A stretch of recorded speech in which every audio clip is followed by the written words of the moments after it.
ચૂંટણી દરમિયાન ખોટી ફાયરિંગની વાર્તા ઘડી વિરોધીને ફસાવવાનો પ્રયાસ.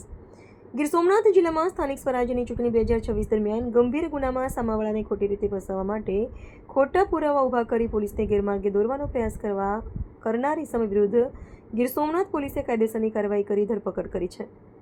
પોલીસ તપાસ મુજબ ઉના ખાતે નોંધાયેલા જાણવાજોગ કેસમાં આરોપી અજયભાઈ ભણાભાઈ બાંભણિયાએ ખોટી ફરિયાદ આપી હતી કે અજાણ્યા શખ્સોએ મોટરસાઇકલ પર આવી તેના ઉપર ફાયરિંગ કર્યું હતું અને તેની હત્યાનો પ્રયાસ કર્યો હતો. પરંતુ ઉના પોલીસ, એલસીબી અને એસઓજીની ટીમોએ ટેકનિકલ તથા માનવીય સૂત્રોના આધારે ઊંડાણપૂર્વક તપાસ કરતા હકીકત બહાર આવી કે આ સમગ્ર ઘટના ખોટી રીતે રચવામાં આવી હતી. તપાસમાં ખુલ્યું કે આરોપીએ વિરોધી વ્યક્તિને ગંભીર ગુનામાં ફસાવવા માટે ખોટા પુરાવા ઊભા કર્યા હતા અને પોતાના કબજામાં ગેરકાયદેસર કારતૂસ રાખી પોલીસને ભ્રમિત કરવાનો પ્રયાસ કર્યો હતો. આ આધારે પોલીસે ભારતીય ન્યાય સંહિતા 2023ની કલમ 212, 217, 214 તેમજ આર્મ્સ એક્ટ 1959ની કલમ 3 અને 25(1) હેઠળ ગુનો દાખલ કરી આરોપીની ધરપકડ કરી છે. પોલીસે જણાવ્યું છે કે ચૂંટણી દરમિયાન કાયદો અને વ્યવસ્થા જાળવવા માટે આવી ગેરકાયદેસર હરકતો સામે કડક કાર્યવાહી ચાલુ રહેશે.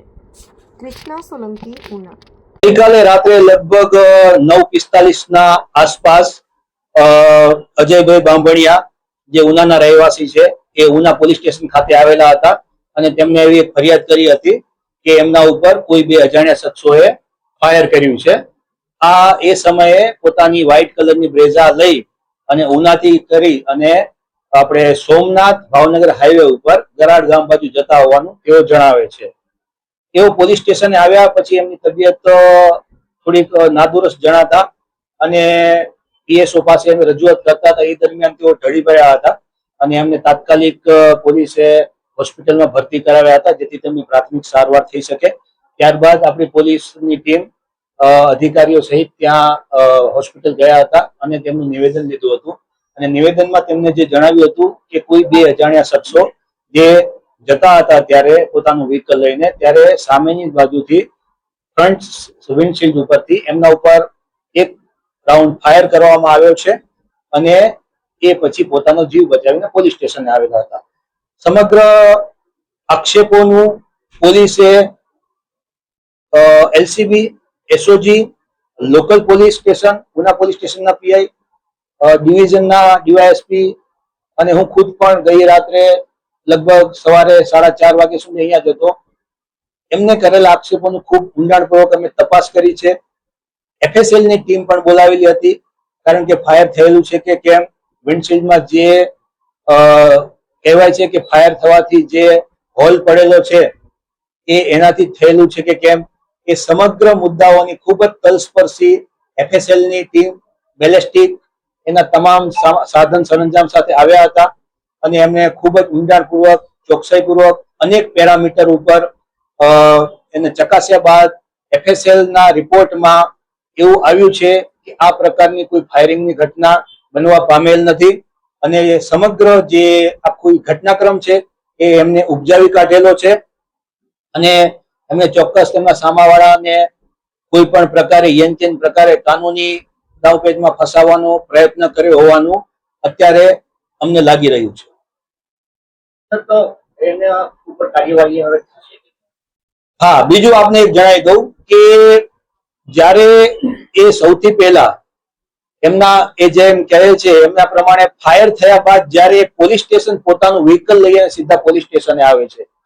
આ પોલીસ સ્ટેશને આવે છે ત્યારે એમનું વાહન મુખ્ય પોલીસ સ્ટેશન બિલ્ડિંગમાં એન્ટર થવાના પગથિયા પાસે છેક લઈને આવે છે અને આ સમગ્ર ઘટના ઉના પોલીસ સ્ટેશનના મુખ્ય પ્રવેશ દ્વારના સીસીટીવી કેમેરામાં સમગ્ર ઘટના કેદ થયેલી છે, જેમાં પોતે આખા વાહનમાં એકલા બેઠા છે, ડ્રાઇવિંગ સીટ ઉપરથી પોતે ઉતરે છે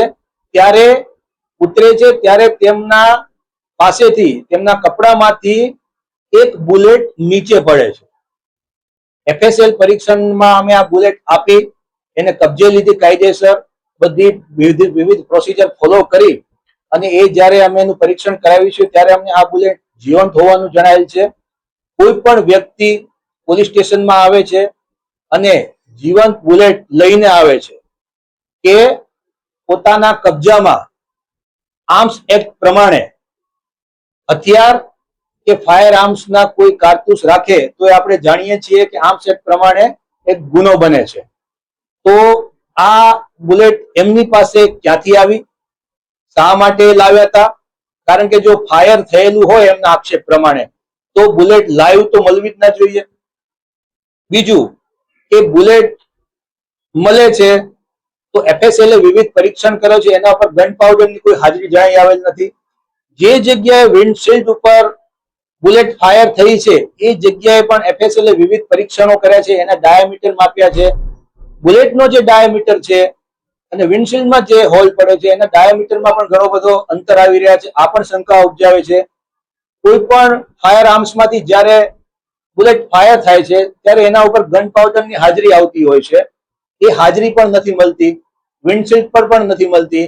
આ ઉપરાંત વાહનમાં અંદરની સાઈડથી પણ કોઈ પણ જાતનું બુલેટના કોઈ પાર્ટિકલ્સ મળતા નથી. એટલે આ બધી બાબતો એક મોટી કોન્સ્પિરસી તરફ લઈ જાય છે અને સમગ્ર ઘટનાક્રમ ઉપર એક શંકા ઉપજાવે છે. અને મોડી રાત સુધી FSL અને અમારા પોલીસની વિવિધ ટીમો ગડમથલના અંતે અમે આ કન્ક્લુઝન ઉપર આવ્યા છીએ કે આવો કોઈ બનાવ બનવા પામેલ નથી ફાયરિંગનો. અને આ જે વ્યક્તિ છે અજય ભાણાભાઈ બાંભણિયા ઉનાવાડાના વિરુદ્ધમાં એમના કબજામાં, કારણ કે પોલીસ સ્ટેશનના CCTVમાં આ આબાદ રીતે કેચ થઈ ગયું છે, તો એના આધારે એમના કબજામાં જે બુલેટ રહેલી છે એના ઉપર ઉના પોલીસ સ્ટેશનમાં BNS ભારતીય ન્યાય સંહિતાની કલમ 212, 217, 214 અને આર્મ્સ એક્ટની કલમ 3 અને 25(1) અનુસાર એમના વિરુદ્ધમાં આર્મ્સ એક્ટનો ગુનો નોંધવામાં આવેલ છે.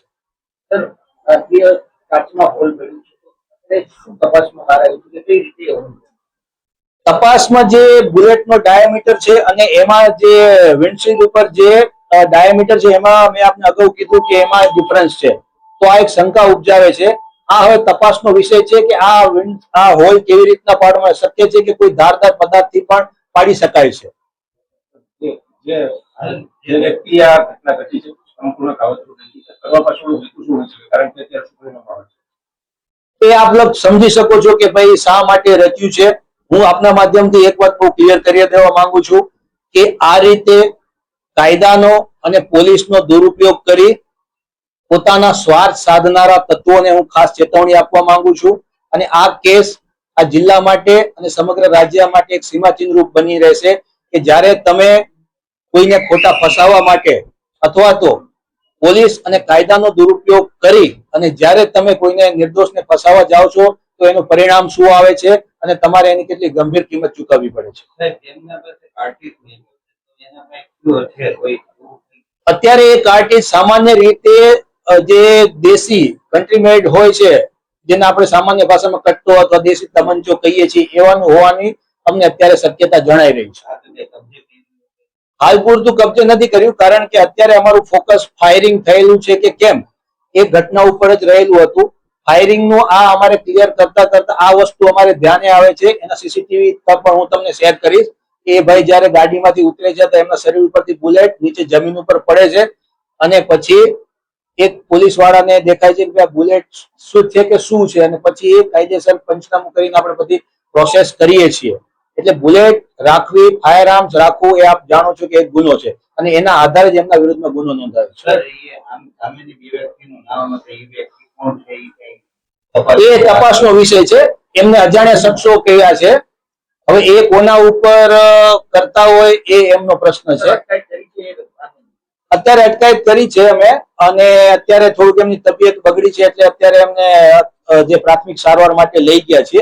અટકાયત કરીને આગળ આ એમનો ઘટનાક્રમમાં કોણ કોણ સામેલ છે, આ કાવતરું રચવામાં એમની સાથે કોણ કોણ સામેલ છે, અમે એમને પણ પકડશું. અને આપના માધ્યમથી ફરીથી એક વખત એક કડક સંદેશો આપવા માંગુ છું કે આવી રીતે પોલીસ અને કાયદાનો જો મિસયુઝ કરશો તો તમારે ગંભીર કિંમત ચૂકવવા તૈયાર રહેવું પડશે.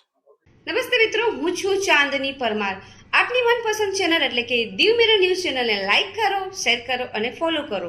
અને હા, તેમાં દરરોજ તાજા સમાચાર જોવાનું ભૂલશો નહીં. નમસ્કાર દર્શક મિત્રો, હું છું પાયલ બાંભણિયા. આજના મુખ્ય સમાચાર દેશ વિદેશ ગુજરાત રાજ્યના તાજા બ્રેકિંગ સમાચાર નિહાળો દીવ મિરર ન્યૂઝ ચેનલ પર દરરોજ રેગ્યુલર.